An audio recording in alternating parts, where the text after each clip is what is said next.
Bienvenidos todos y todas a nuestro programa número 70 en La Balanza. Quiero felicitar a todo este equipo de producción que en medio de la pandemia, en medio de las dificultades, siguió dando lo mejor de sí para poder llevar a ustedes este programa de análisis, este programa de opinión, para que podamos tener elementos con que comprender de mejor manera la realidad que estamos viviendo, no solamente a nivel nacional, sino a nivel internacional.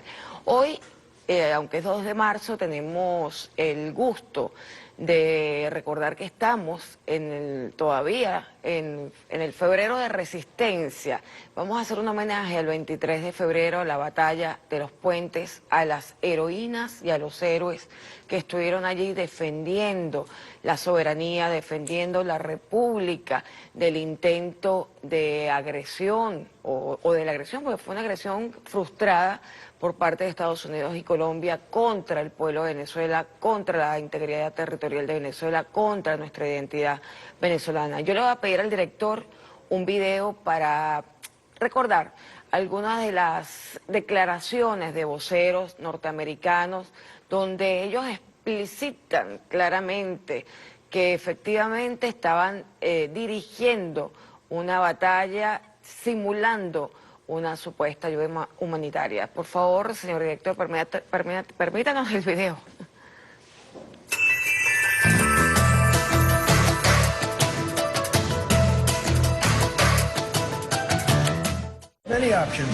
Tenemos muchas opciones para Venezuela, y por cierto, no descartaré una opción militar para Venezuela. Tenemos muchas opciones para Venezuela, es nuestro vecino. Pero esto es diferente en cuanto a que es la primera vez que yo veo los Estados Unidos diciendo, somos nosotros que estamos haciendo esto. Porque lo declararon. Era mucho más abierto que el golpe contra Chávez en 2002. Vamos a trabajar ya en ayuda humanitaria, una coalición internacional multilateral a través de los países vecinos y la comunidad internacional de entrada a Venezuela, poderle proveer al gobierno del presidente Guaidó ayuda humanitaria. Desmonetizamos su moneda y a través del sistema bancario internacional hicimos que la moneda creciera su valor y luego vamos y decimos, mire lo malo que es el gobierno de Venezuela, su moneda no vale nada. Bueno, no fueron ellos, fuimos nosotros que hicimos inútil su moneda. Mira, no pueden alimentar a su gente, no pueden alimentar a su gente porque les hemos cortado toda fuente de ingresos. Por lo tanto, todo se ha hecho muy mal. Quienes tengan armas de famosa que se llama sanciones contra los pueblos, ellos usan el término de que este gobierno malo, lo otro bueno. El bueno significa que se inclina en frente a ellos. La agresión era inminente. Estados Unidos y sus aliados se preparaban para la invasión del 23 de febrero. Su misil, la supuesta ayuda humanitaria. En todas partes es un poco de la misma manera. Estados Unidos utiliza la ayuda humanitaria para atribuirse el papel del bueno. Y, si existe una verdadera ayuda humanitaria, Estados Unidos la utiliza para introducir armas junto con esa ayuda. La ayuda interesada por el gobierno americano tiene una connotación política evidente. Y el sistema de las Naciones Unidas, la Cruz Roja, la Cáritas no puede participar en una acción política en la que se utilice primariamente la ayuda humanitaria. Desde Mike Pompeo, secretario de Estado de Estados Unidos, hasta el comandante del Comando Sur, desfilaron por Colombia. Este mensaje es para los militares venezolanos. Ustedes al final van a ser responsables por sus propias acciones. El presidente ha sido claro. Y nuestro trabajo como profesionales militares es estar listos. Tras la amenaza, la respuesta fue contundente.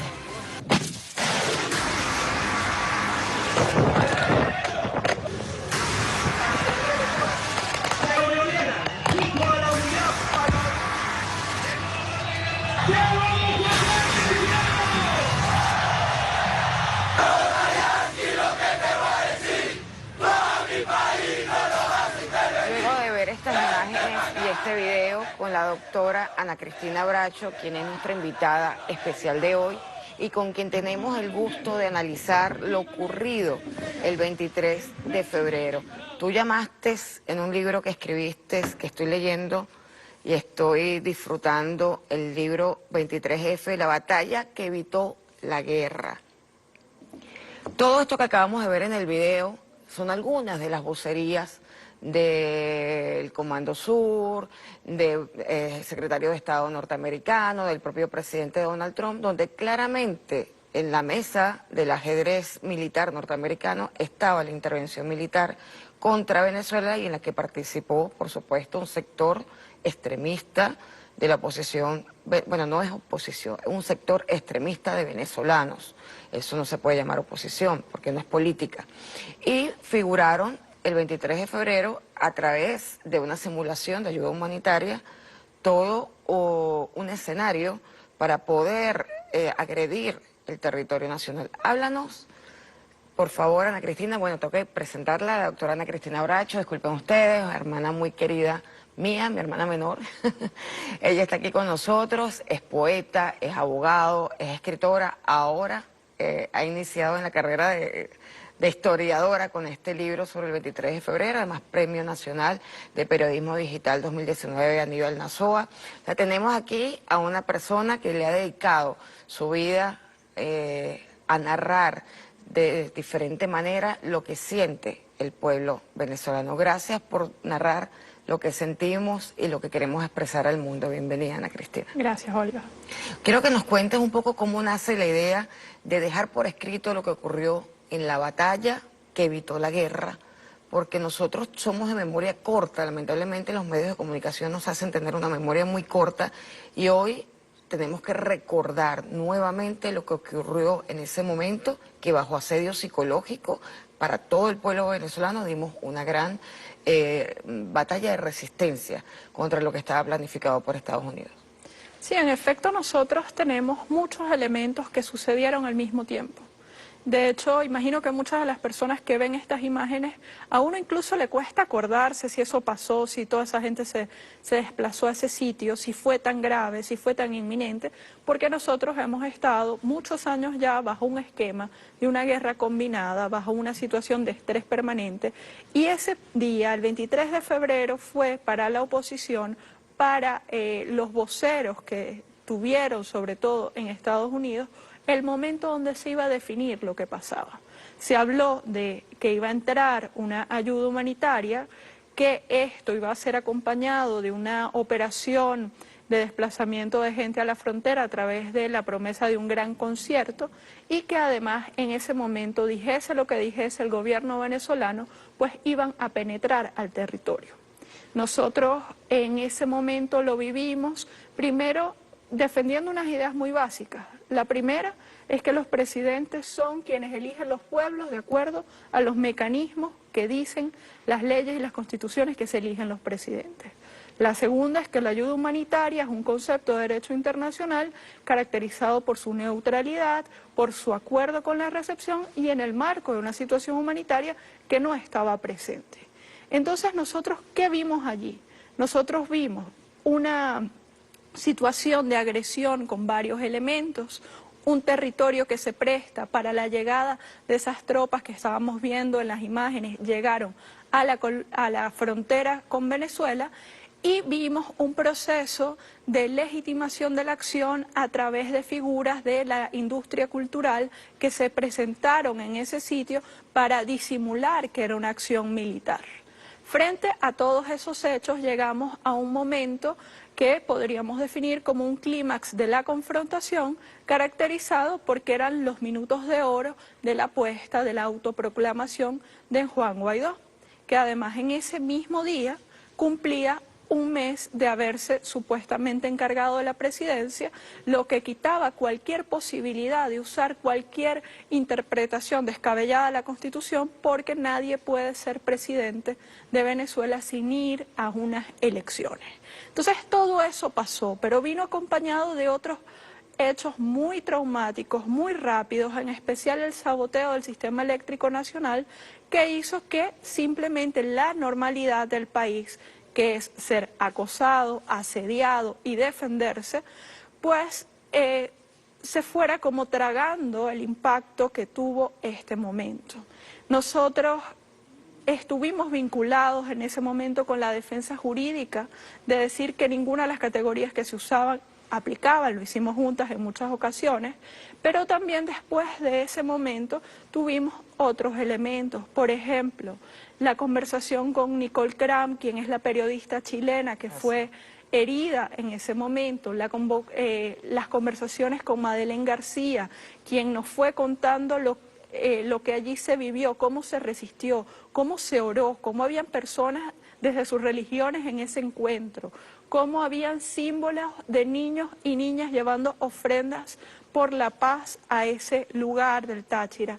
Y eso empieza en un proceso que realmente no es una pretensión de historiadora, creo que fundamentalmente es una pretensión de jurista, porque creo que nosotros necesitamos dejar constancia de lo que aquí ha pasado, porque quieren vender una imagen en la cual los venezolanos solo sufrimos, los venezolanos estamos como secuestrados de nuestra capacidad política y eso no es cierto. Los venezolanos levantamos la bandera, los venezolanos se desplazaron a la frontera, la organización cívico-militar, que era una premisa del comandante Chávez, está más viva que nunca porque esta es una batalla de la milicia, de las amas de casa, de las personas de la tercera edad, de la policía y de los militares desplegados en varios puntos de resistir una agresión, porque teníamos el Táchira, pero también teníamos todas las costas, teníamos el sur, y todo esto va pasando y sentimos la necesidad urgente de que esas voces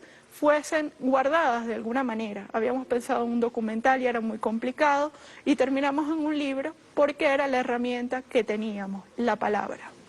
Yo quiero agradecer el documental de nuestra querida Madeleine García, porque registrar todo lo ocurrido en imágenes y en declaraciones nos permite mantener viva, digamos, la historia, porque fueron 2 años de asedio continuo, la batalla de los puentes, el blackout energético, o sea, han sido muchas situaciones, como tú misma dices, de máximo estrés para el pueblo venezolano, que nos hace olvidar rápidamente lo anterior. Entonces, en esta oportunidad, en este programa, te agradezco la presencia y lo que vamos a continuar analizando, porque a 2 años de esa batalla nosotros tenemos que tener conciencia de cómo fue la agresión y de cómo fue la defensa de todo el pueblo unido, como tú dices, en perfecta armonía cívico-militar, gracias al comandante Chávez y por supuesto gracias al presidente Nicolás Maduro, que lidera en este momento esta batalla de resistencia y esta victoria permanente y continua que tiene el pueblo venezolano. Nos vamos a un corte y seguimos con la doctora Ana Cristina Bracho analizando la batalla que impidió que a una guerra. Fue una invasión. Nosotros los militares nos quitamos el uniforme, nos unimos al pueblo, la milicia en armas y guerra de resistencia.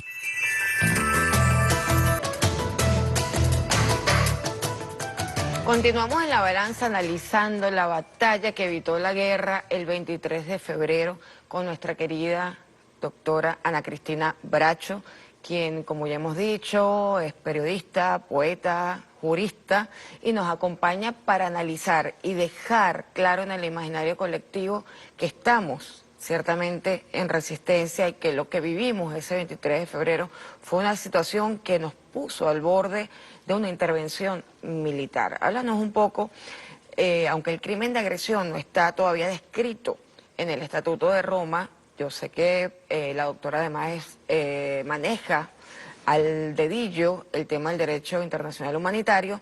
Explícanos por qué podemos hablar de que lo que estaba haciendo Colombia y Estados Unidos era un crimen de agresión. Bueno, primero nosotros vemos que en efecto, a pesar de que el Estatuto de Roma no lo consagra, hay trabajos muy adelantados en materia del crimen de agresión. Lo que nosotros tenemos fundamentalmente como esto es una afrenta al derecho internacional. Es decir, hacer el uso de la fuerza, someter un país a una amenaza bélica, utilizar un territorio para darle eventualmente entrada a un ejército, a un tercer ejército, a ese país, ya sea por vía terrestre, por las vías de costas, y sobre todo romper el derecho a la autodeterminación de un pueblo. Es decir, pretender mediante la fuerza, mediante la guerra, cambiar las decisiones básicas que ha tomado un Estado en ejercicio de su soberanía. Hay algunas cosas que en el caso concreto nosotros vamos a ver. La primera cosa es la presencia de militares en la frontera, la presencia de marines estadounidenses, que también está dentro de lo que ocurrió en ese momento, pero también vamos a ver algunas cosas que son particulares. En la historia venezolana, que lo vamos a encontrar, los conflictos normalmente se han dado en el marco de las capitales.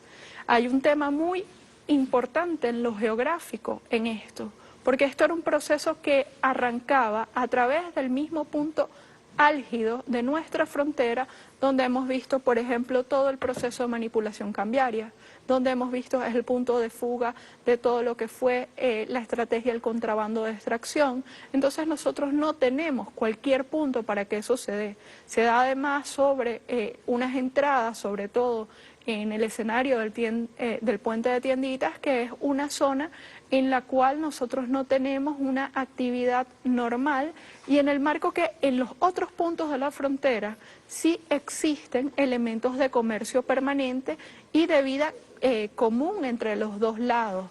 Entonces nosotros allí vemos que no había necesidad de crear un escenario como el que se dio. Lo vemos también en el trabajo de Madeleine, por ejemplo, con el trabajo de intimidación de la Fuerza Armada, llamándolos a que si no abandonan su juramento estarían cometiendo crímenes, y todos estos elementos se suman a esa estrategia, que es importante que nosotros veamos cómo ante el fracaso territorial esto escaló al Consejo de Seguridad sobre un hecho que después se supo que era falso, que era la teoría de que Venezuela había quemado las gandolas que se dirigían al territorio. Es así. De hecho, en el trabajo de Madeleine, yo lo recomiendo, está en YouTube completo, en el documental, y lo vamos a pasar en el próximo segmento. Yo tengo un trozo de ese documental donde se ve que efectivamente no era ayuda humanitaria, sino que estamos hablando de implementos para otra vez, digamos, tener grupos paramilitares o grupos terroristas localizados en forma de guarimba para seguir asediando, porque recuerden que para ese momento habíamos vencido anteriormente las guarimbas gracias a la Asamblea Nacional Constituyente, a la decisión del pueblo venezolano de garantizar la paz, eligiendo en ese momento una Asamblea Nacional Constituyente que pudiera equilibrar las fuerzas políticas y pudiera darnos una situación de estabilidad para poder vencer la guerra económica. Porque sin paz, sin estabilidad, la guerra económica va a ser muy difícil de derrotar. Y eso era uno de los elementos, digamos, importantes en el momento. Ana Cristina, tú también hablas de algo que hay que señalar que está en tu libro, porque además está relatado muy bien o analizado muy bien por Isalit Mateos, de Psicólogos por el Socialismo, el aspecto psicológico. O sea, el pueblo venezolano sufrió un estrés muy grande pensando que iba a haber una intervención militar y que se iban a desatar todas las catástrofes que trae una intervención militar. Un gran sector de la población estaba en esa situación, pero hay otro sector que de verdad estaba convencido de que era solamente un concierto y efectivamente que la ayuda humanitaria era una actividad noble por parte de estos sectores internacionales, multinacionales, que querían supuestamente venir a salvar al pueblo venezolano, cuando, por ejemplo, en Santander, en el norte de Santander, en Colombia, donde se estaba realizando esta simulación con el concierto, es donde vive la población, digamos que más asediada, pobre, masacrada del pueblo colombiano. Háblanos un poquito de ese aspecto. Sí, hay varias cosas. La primera es esa. ¿Quién es la población colombiana que está de ese lado? Una población que incluso la Corte Constitucional colombiana ha declarado que el nivel de abandono constituye un estado inconstitucional de las cosas por la no prestación de servicios que permitan garantizarles derechos. Luego tenemos que en el libro podemos ver algunas cosas básicas. Por ejemplo, cómo la ayuda humanitaria en las horas antes, Madeleine recoge el testimonio de que era advertida de que no eran alimentos que podían ser ingeridos por todas las personas. Por lo tanto, no estábamos hablando de alimentos normales y luego las cantidades eran extremadamente pocas. Eso nos abre la visión sobre cómo esto fue una operación psicológica. Nosotros hablamos de un número de gandolas que no son capaces de abastecer ni siquiera un pueblo. Hablamos de la operación sobre los militares, pero también hablamos del proceso de la creación de un nuevo imaginario sobre lo que ocurría en Venezuela. Y ese nuevo imaginario ni siquiera era del todo para los venezolanos. Había un imaginario extranjero en el cual se presentaba un sujeto nuevo, dibujado como una persona muy joven que iba a derrotar el mal.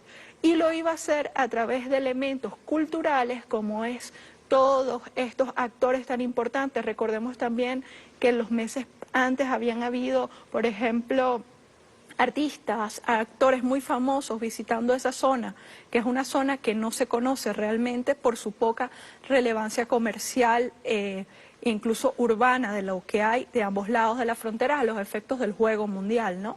Y la operación psicológica se monta, y Salif Mateus nos las cuenta, en varios escenarios. El escenario de los militares a los cuales les querían decir que en cuestiones de horas se iba a desmembrar las Fuerzas Armadas venezolanas, el sector de una oposición política que se siente abandonada y que se sentía derrotada y que se había quemado los cartuchos en el marco de las guarimbas, se les presentaba como un elemento que no solamente era bueno, sino que estaba acompañado de los grandes cantantes, de los grandes artistas. Por eso ellos encontraban como un oxígeno allí. Y luego una acción de guerra psicológica contra el chavismo, en el cual se les planteaba que no había nada que salvar, que mejor abandonaran y se hicieran un lado de la confrontación. Eso se genera, se multiplica en ese acto en el cual nosotros vemos, por ejemplo, la cantidad de prensa que había en la zona, en el que nosotros vemos cómo fue titular de todos esos días lo que ocurrió en ese espacio, y eso genera un nivel de sufrimiento, que es un sufrimiento que se viene a sumar a los que ellos han venido haciendo con este proceso de asedio a los venezolanos y venezolanas, que es la pérdida de elementos de normalidad y de tranquilidad, porque nos han sometido a un estado permanente de incertidumbre, de no saber cómo vamos a llegar a fin de mes, cómo nos vamos a desplazar al trabajo, cómo va a desarrollarse la actividad cotidiana, y eso en aras de hacer sentir que la situación es inaguantable. Por eso nosotros tenemos que la acción es cultural, la acción es psicológica, y también la defensa pasa por allí, porque nosotros allí vemos, por ejemplo, el testimonio de Lilia Vera, que fue a la frontera y que nos decía que parte de lo que ocurre es la conciencia latinoamericana de que lo que pasa en Venezuela pasa en América Latina, y por eso esto se desarma también con canciones en el lugar y con solidaridad del canto del pueblo latinoamericano, que también se activó en esos días para decir que el pueblo venezolano no estaba solo. Si nosotros hacemos una línea narrativa de los sucesos, tú misma lo señalaste, estamos recordando cómo empieza además a agudizarse el asedio, que tenemos más de 20 años en asedio, desde que llegó el comandante Chávez. Pero obviamente en los últimos años, a partir del 2014, 2015, el asedio ha sido brutal. Ahí en el video anterior que habíamos colocado, en el segmento anterior, hablan de cómo manipularon la moneda para poder dejarnos sin capacidad adquisitiva. Luego hablan de cómo han estado trabajando, digamos que el personaje de Guaidó para hacerlo aceptable en varios sectores del pueblo venezolano, un tipo moreno, con unas características fenotípicas muy similares a las de Obama, por cierto. O sea, fue todo un marketing para lograr además crear esa figura. Y luego, por supuesto, la sumatoria, no solamente de la intervención a través de esta supuesta ayuda humanitaria que no estaba apoyada por la Cruz Roja porque no tiene características dentro del derecho internacional humanitario, no entraba en categorías posibles como ayuda humanitaria, tú misma lo has dicho.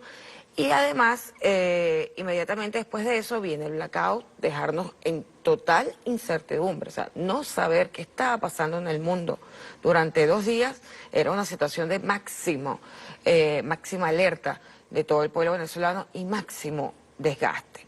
O sea, hemos estado resistiendo. ¿Qué caracterizarías tú en medio de que tú misma has llamado de sometimiento a incertidumbre, la respuesta del pueblo venezolano y la respuesta que seguimos dando? Yo creo que eso es bien interesante porque cuando nosotros revisamos lo que genera el decreto Obama y todos los actos de ejecución de esas órdenes, nosotros nos vamos a dar cuenta que los eventos del 19 era el momento en el que ellos creían que sus profecías se iban a autocumplir. Es decir, que el proceso de acoso, de campaña mediática permanente, de limitación del acceso a nuestros recursos iban a quebrar a los venezolanos.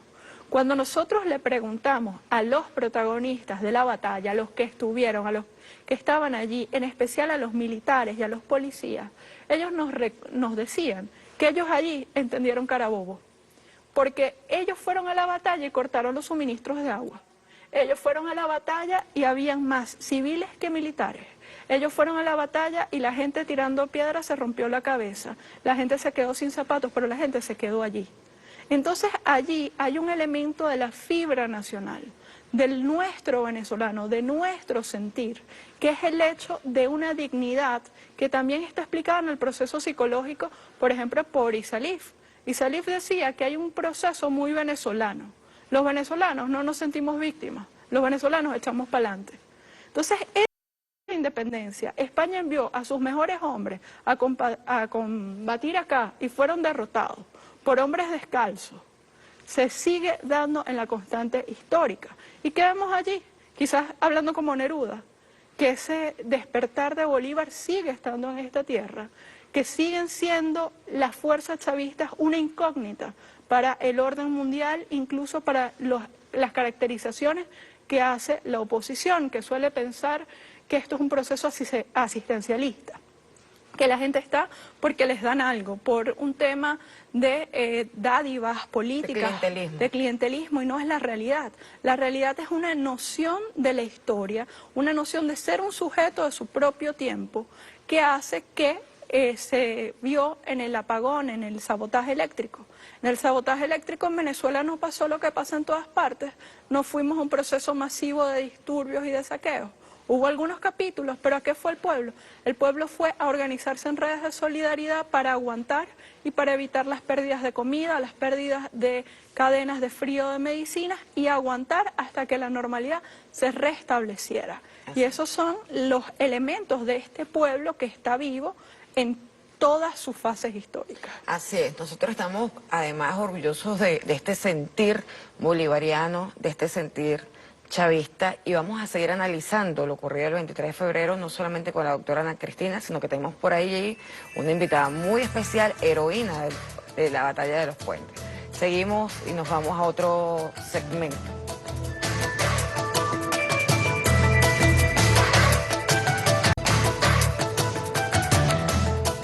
Continuamos en La Balanza analizando lo que significó la batalla que evitó la guerra el 23 de febrero con la doctora Ana Cristina Bracho, periodista, jurista, poeta, hermana nuestra, quien nos ha permitido, además a través de este libro que se llama La batalla que evitó la guerra. Imagínense el enunciado, o sea, esa realmente fue una actualización de la batalla de Carabobo, como tú mismo dijiste, para evitar una confrontación mayor. Eso es el centro neurálgico de lo que aquí está recogido. Esto es una compilación de testimonios de héroes, de heroínas. Estamos hablando de la Fuerza Armada Nacional Bolivariana, estamos hablando de la Policía Nacional Bolivariana, estamos hablando de hombres y mujeres que allí estuvieron, estamos hablando, como no, de lideresas y líderes de la revolución conocidos como Freddy Bernal, estamos hablando de Iris Varela, que también estuvo allí, de Julio García Serpa, que también estuvo allí, estamos hablando de una cantidad de hombres y mujeres y otros que no da tiempo a mencionar,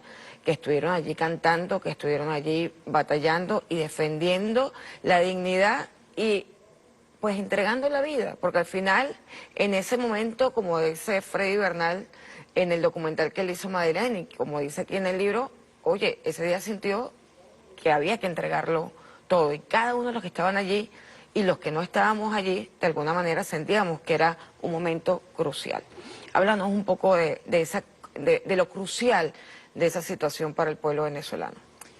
Lo crucial es que, aunque nosotros no lo veamos, ese momento, Venezuela logró de nuevo desafiar un orden histórico que quienes controlan el orden mundial habían establecido. Nosotros nos vamos a ubicar en un momento del continente donde Estados Unidos y sus intereses ya se había hecho de la mayor parte de las presidencias de Sudamérica. Es importante que recordemos que para avalar, para apadrinar ese día, nosotros vimos presidentes en la frontera. Nosotros vimos altos ejecutivos de Estados Unidos en la frontera. Y de la OEA. Vimos al secretario general de la OEA en ese espacio. Entonces, ¿qué es el tamaño? El tamaño es que allí estaba preparado lo que ellos imaginaban iba a ser la liberación a través de Occidente. De nuevo Chávez sabía por qué nos hablaba de la media luna y de todo esto, y a partir de allí avanzar, pensando ellos que iban a encontrar un pueblo derrotado o en todo caso controlable. Lo que se da en ese momento es que se verifica la importancia de la organización cívica y política del Partido Socialista Unido de Venezuela y sus fuerzas aliadas, porque allí básicamente nosotros vamos a ver cómo las estructuras están presentes en la movilización, en la contención. Nosotros vamos a ver la importancia del proyecto de la comunicación alternativa, porque ahí tenemos una bandera con Madeleine García y todo el equipo que fue por Telesur, que es la única voz que dice que las cosas no se hicieron como las hacían pasar, las brigadas de comunicación del partido que también estuvieron presentes, y todo eso hace una especie de enjambre, una especie de nudo de protección frente a las fuerzas de ocupación que tienen sometidos a los pueblos árabes de la manera en la que los tienen sometidos. Porque nosotros, ¿a quiénes teníamos allí? ¿Cuál es la estrategia que nosotros teníamos allí? ¿Cuál era el concepto? El concepto era la responsabilidad para proteger. La estrategia era la ubicación del problema de Venezuela en la gran agenda internacional. País que produce migrantes, país que tiene una guerra que no puede controlarse, país que debe dominarse. Y eso fue lo que en ese momento se desmonta. Se desmonta a través de un proceso que también vemos allí, donde algunas personas, como el almirante Pinto Blanco nos explica, esto para el gobierno, esto para la Fuerza Armada no fue un día, esto fue un proceso que inició desde comienzos del año 2019, cuando nos encontramos con que estos sectores se abrogaban la capacidad de decir quién reconoce a un presidente en Venezuela, cuando los únicos que lo reconocen son las autoridades electorales que validan el resultado que solo puede producir el pueblo soberano. Entonces, ¿qué veíamos allí? Allí veíamos la batalla por definir quién y cómo es presidente de Venezuela. Veíamos la sagralidad de nuestro territorio, porque ellos pretendían decir que el gobierno no tenía control ni siquiera de las aduanas, ni siquiera de los puestos fronterizos. Y nosotros vemos cómo desde allí se salva un modelo de vida en el cual nosotros somos insumisos, nosotros somos libres, pero que eso tiene que analizarse en todas sus dimensiones, en el elemento internacional, en el elemento de fuerza, en el elemento simbólico y en el elemento comunicacional, porque eso también se ha estudiado. Por ejemplo, Serge Halimi lo dice mucho. Antes que un país europeo o un país o Estados Unidos puedan hacer una guerra, tienen que convencer que esa guerra es justa. Es decir, tenían que encontrar una situación que no encontraron, porque encontraron a un pueblo de pie que rompe el plan. Nosotros, Ana Cristina, les recuerdo a quienes se conectan ahora, estamos hablando con la doctora Ana Cristina Bracho, poeta, jurista, y en este momento compiladora de testimonios importantes para dejar no solamente, digamos, a nuestras futuras generaciones, sino al mundo entero el registro de lo que fue una batalla muy importante, pues estamos hablando de una gran potencia con mucho dinero invertido, dinero que además había robado a Venezuela ya a través del bloqueo financiero y comercial y del saqueo a varias de nuestras industrias en el exterior. Y estábamos enfrentando, era un pueblo, aunque en la Unión Cívico-Militar, era un pueblo que realmente no tenía esa, o no, que no estaba pensando en esa capacidad técnica militar que sí estaba pensando esta fuerza multinacional que quería organizarse. O sea, háblanos un poco de, bueno, David contra Goliat, que es el elemento en la batalla que definitivamente, porque hay quien lo relata incluso de forma mágica, de forma espiritual. Mágico me refiero no fantasioso, sino de inexplicable. O sea, cómo en un momento dado ocurrieron situaciones que solamente por un milagro podían ocurrir. Es decir, en esa defensa del pueblo hubo situaciones que relata el propio pueblo que estaba allí presente, donde no se explican cómo fue que lograron contener a estos disociados, porque además no era solamente los paramilitares, los rastrojos, los que tenían allí colaborando, sino que estamos hablando de cantidad de gente que estaban bajo químicos, por decirlo de alguna manera, bajo drogas, que estaban del otro lado intentando penetrar en nuestra frontera. Yo creo que hay una frase maravillosa que me dijo Tania Díaz, nuestra querida Tania, que ella decía que contra la voluntad de un pueblo no puede una armada mercenaria. La principal cosa que nosotros vemos es el contraste de la motivación, porque hay una motivación muy clara del lado venezolano que era la defensa del país, frente a la estrategia que se lleva a la frontera, que fundamentalmente eran grupos mercenarios, ¿no? Y creo que esto además lo confirma lo que han sido estos 2 años, porque una cosa parecida nos encontrábamos en la Operación Gedeón con el maravilloso pueblo de Chuao, agarrando a aquella gente súper entrenada y devolviéndola y entregándola a las autoridades, ¿no? Entonces hay ese elemento sobre la mesa. Nosotros también vemos algunos elementos de cuál es la dimensión de lo que significa defender el país. Porque defender el país tiene un elemento que trasciende lo ideológico. Hay un pueblo venezolano mayoritariamente en contra de una confrontación armada. Y esa voluntad, además, también es histórica. Nos lleva a que en el desarrollo de lo que ocurre en Venezuela no se han logrado motivar los baños de sangre que ellos han buscado, porque hay una noción de preservar el estado de fraternidad nacional que incluso ha hecho que los crímenes de odio en Venezuela se dieron en contextos limitados, pero no lograron prender una mecha generalizada, como nosotros vemos que buscan en otros escenarios. Entonces, sí hay una dimensión que probablemente no sea mágica, porque hay una dimensión espiritual sobre todo y una conciencia de la responsabilidad de lo que ocurre. Una de las cosas que es de estrategia es el hecho de la presencia fundamentalmente al lado de Venezuela de civiles, el hecho de que se haya decidido hacer una operación de orden público y no una acción bélica del lado de Venezuela también tiene que ver con los resultados de lo que ocurrió en ese momento en particular. Y además agradecer a tantas mujeres que fueron voluntariamente hasta esa zona, hasta los puentes, para dar la defensa. No sabían ni cómo ni de qué manera, pero iban a defender su patria.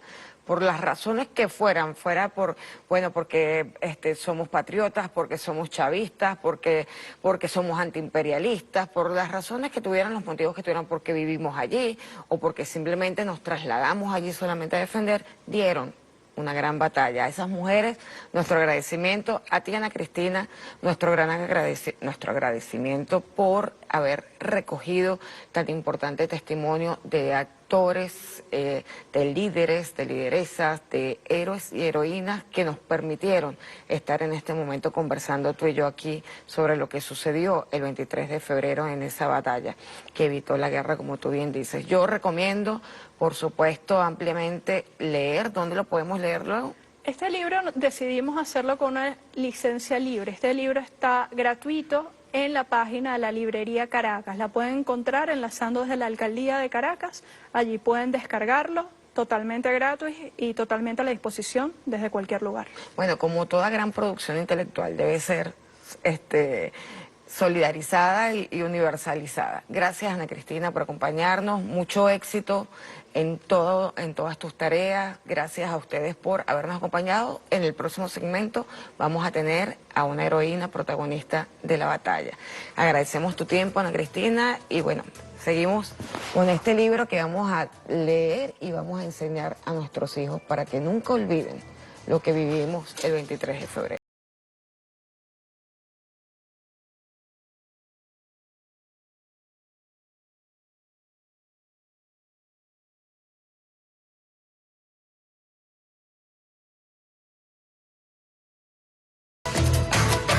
Continuamos en la balanza analizando lo que significó para el pueblo venezolano, para nosotros, para cada uno de nosotros, la batalla de los puentes, esa batalla que evitó la guerra. Yo afortunadamente tuve la oportunidad de conocer hace 3 semanas a una heroína de la batalla de los puentes. Aquí tenemos a Yexibel Piñango. Gracias por acompañarnos, Yexibel. Yo la conocí... Bueno, casualmente fue como por el 23 de febrero, por esa fecha, que te conocí y me anunciaron que había sido una de las heroínas que batalló y que defendió la soberanía, el sentimiento bolivariano, el sentimiento chavista del pueblo venezolano y la noción de patria que todos tenemos dentro. Gracias, Yexibel, por acompañarnos. Gracias. Perdona el tema del tiempo, que aquí es muy corto. No, gracias. Yo quiero decir que además a Yexibel le hicieron un reconocimiento, pero que todos nos sumamos a ese reconocimiento. Se le hizo la ministra Iris Varela, cuando estaba ministra, ahora diputada y primera vicepresidenta de la Asamblea Nacional, en la que reconoce el esfuerzo, porque ahí había que dejar la vida, de todas las mujeres que allí estuvieron, en especial en tu caso, que estuviste allí. Cuéntanos un poco para que sepamos y quede registro de cómo fue tu experiencia, qué sentiste cuando te trasladaste a Táchira, qué te motivó a ir a Táchira a defender la República. Bueno, muy buenos días, gracias. Me trasladé hasta allá como venezolana, como madre, como mujer patriota, por mis hijos, por esta patria, por mis nietos, por Venezuela, porque estamos en un pueblo en verdad que tenemos un presidente que está de la mano con nosotros. Y que hay que defender esta patria en cualquier escenario. Yo estuve hasta allá, mire, de verdad es una experiencia muy grande que tuve. Grande porque tuvimos una lucha fuerte. ¿Qué hacías? Cuéntanos cómo encontraste el escenario, la escena, qué fue lo que viste. Yo allá, doctora, recogía piedras, llenaba mis pipotes, pero me sentía que estaba defendiendo a mis hijos, que estaba defendiendo esta patria, porque cuando nuestro presidente Maduro habla con ese amor, habla con ese corazón, habla con el alma. Y nosotros me trasladé hasta allá, doctora, sin saber qué parte, qué escenario me encontraba, qué me esperaba allá. Pero solamente lo hice porque tengo que defender esta patria, porque defender esta patria es defender a Venezuela, es defender nuestros hijos. Así es. Es defender esta soberanía, eso que nos dejó nuestro presidente eterno, Hugo Rafael Chávez Frías, y lo que sigue, nuestro presidente constitucional Nicolás Maduro. Y allí, Yexibel, ¿tú te imaginaste o viste, estabas en medio de una batalla campal, de una agresión, les tiraban molotov, había una situación muy tensa, como dice Freddy Bernal en su relato, la situación era tan tensa que todos los que estaban allí, me imagino que tú también, pensaron, bueno, hasta aquí llegué. Hasta aquí llegamos. Incluso allá estaba nuestro capitán Diosdado Cabello, nuestro camarada Freddy Bernal, nuestra combatiente camarada Iris Valera, una mujer luchadora, de verdad, incansablemente. Ahí batallando con nosotros, en pleno escenario, porque eso fue rudo, eso no era ni una ayuda humanitaria, eso lo que venía era violencia. Y nosotros, con amor a esta patria que tenemos, teníamos que ir hasta allá a defender y pararnos en ese escenario. Porque nosotros que queremos esta patria y estamos luchando por ella, nosotros nos paramos en cualquier escenario que se nos presente. Así. Solamente con nosotros defender esta patria. Me hiciste recordar, Yexibel, en este libro de la doctora Ana Cristina Bracho, unas palabras, una comunicación, un fragmento de una comunicación, de una carta del Libertador a Mr. Irving. Te la voy a contar para que veas lo que significa, ¿no? O sea, es decir, lo que tú me estás relatando es lo que todos sentimos y que ya Bolívar lo había pensado y lo había expresado. Dice, defendiéndolos contra la España ha desaparecido una gran parte de nuestra población y el resto que queda ansía merecer igual suerte. Lo mismo es para Venezuela combatir contra España que contra el mundo entero si todo el mundo le ofende.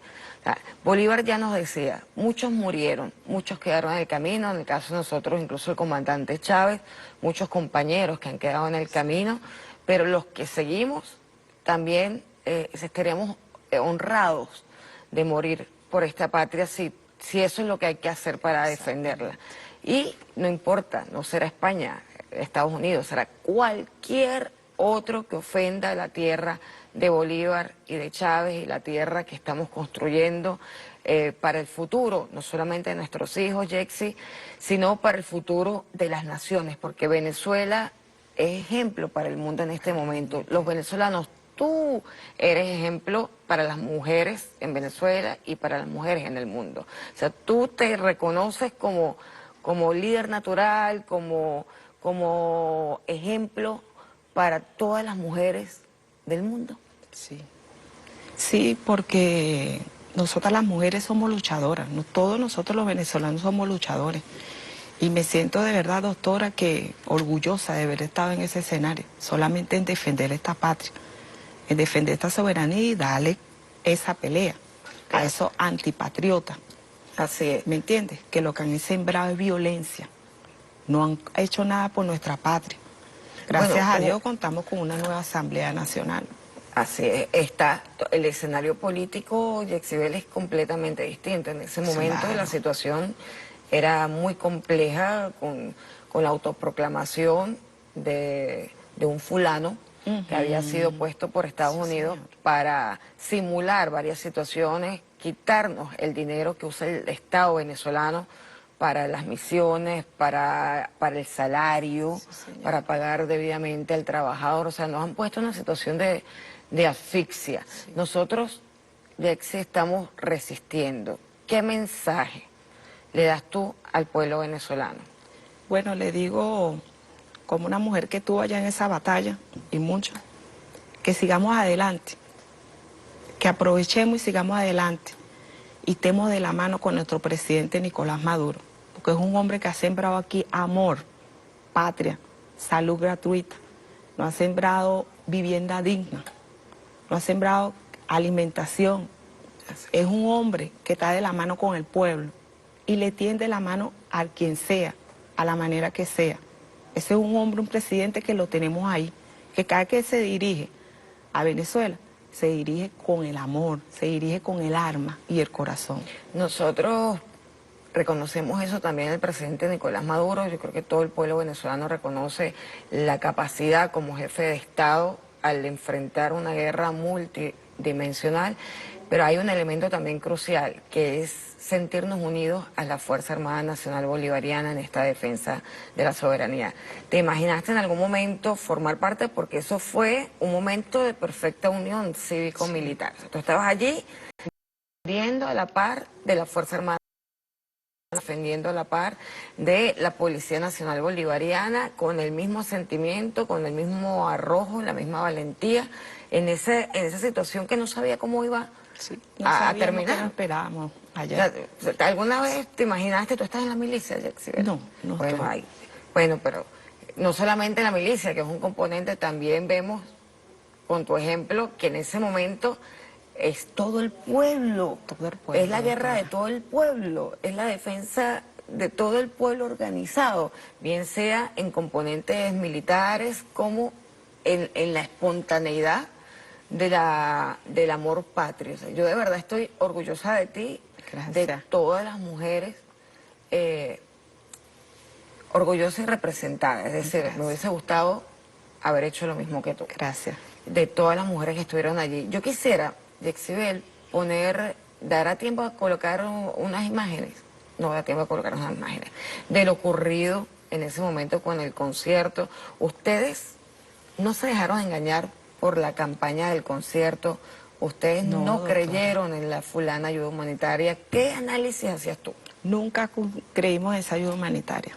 Porque si ellos no hacían nada y nunca habían hecho nada, ese día iban a traer una ayuda humanitaria. No.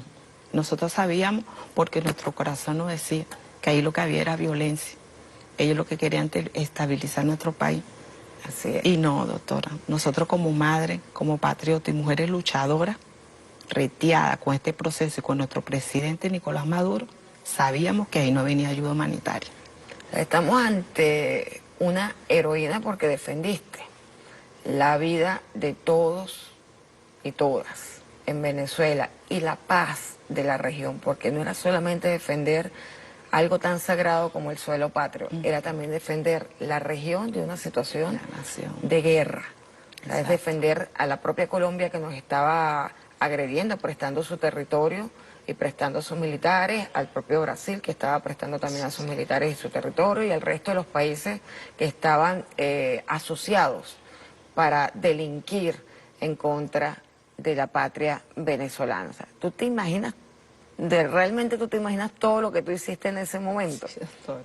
¿Sí? ¿Y qué nos dices de esa experiencia? O sea, ¿volverías a repetirlo? Si se presenta otro escenario como ese, presidente Nicolás Maduro, cuente con estas mujeres. Así es. Cuenten con Así es. nosotras. Nosotros queremos, habíamos querido tener a Yexibel acá con más tiempo y haberla tenido antes o haberte conocido antes para traerte al programa, pero es importante tu testimonio porque realmente hay que dejar registrado lo que piensa la mujer venezolana, lo que piensa la heroína venezolana que ha estado dando 1000 batallas, no solamente en la batalla de los puentes, sino en el día a día contra esta gran incertidumbre dentro de una guerra económica, en medio de una guerra económica del día a día, qué vamos a hacer, cómo vamos a alimentar a nuestros hijos, qué situación vamos a encontrar al día siguiente, si va a haber otro sabotaje eléctrico, si va a haber otros, o sea, hay cantidad de elementos que son cotidianos en los que tú y todas nosotras estamos luchando con plena conciencia de que estamos en resistencia. Exacto. Nosotros, Yexibel, agradecemos nuevamente que seas tú un ejemplo para todas las mujeres del mundo, todas las mujeres venezolanas, y te agradezco pues habernos mostrado tu rostro, porque no conocemos el rostro de todos los héroes y heroínas que allí estuvieron y que están día a día batallando desde sus comunidades, de sus espacios, de sus trincheras, por resistir esta guerra multidimensional y por conservar el legado del comandante Chávez y seguir las instrucciones del presidente Nicolás Maduro. Gracias, Yexibel, por acompañarnos, gracias a ustedes por habernos acompañado y que no se nos olvide que tenemos responsabilidad en la defensa integral de la patria, en todas las trincheras. Cada uno de nosotros tiene una tarea y un deber patriota para lograr la paz, no solamente de Venezuela, sino la paz de la región. Y recuerden que el sol de Venezuela nace en el Esequibo. Nos vemos.